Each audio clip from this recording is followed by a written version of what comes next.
Hi friends, எங்கள் அம்மா ஸ்டைலோட PRAN தொக்கு பார்த்துடலாமா? சாரி ஃப்ரெண்ட்ஸ், இது ஃபஸ்ட்லேருந்து எடுக்க முடியல. ஏன்னா எங்கள் அம்மா அதுக்குள்ளேயும் கடாய் போட்டு வெங்காயம் தக்காளிலாம் போட்டாங்க. சரி, ஓகே, என்ன அப்படின்னு பார்த்துடலாமா? கடாயில் எண்ணெய் ஊற்றி பட்டை, கிராம்பு, ஏலக்காய், வெங்காயம், பச்சை மிளகாய், கருவேப்பிலை இதெல்லாம் போட்டு நல்லா வதக்கினதுக்கப்புறம் ஜிஞ்சர் கார்லிக் பேஸ்ட்டு போட்டு அந்த வாசனை போனோடனே தக்காளி போட்டுடணும். தக்காளி போட்டு நல்லா வதக்கிக்கணும். வதக்கினதுக்கப்புறம் உப்பு போட்டு இதில் பார்த்திங்கன்னா சாப்பாடு கொதிச்சுட்டு இருக்குது. வெந்தோடனே வடிச்சிடலாம் வேண்டியதான்.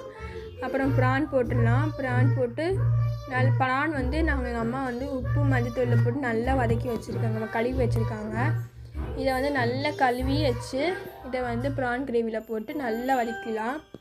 இதில் வந்து என்ன இன்க்ரீடியன்ட்ஸ்லாம் ஆட் பண்ணுறாங்கன்னு பார்க்கலாமா?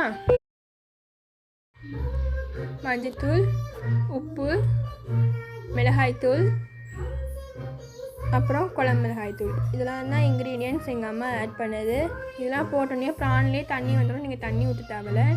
நல்லா அது வெந்து சுண்டி வந்ததுக்கப்புறம் இறக்குனா ப்ரான் கிரேவி ரெடி ஃப்ரெண்ட்ஸ். பாய், நெக்ஸ்ட் வீடியோவில் பார்க்கலாம்.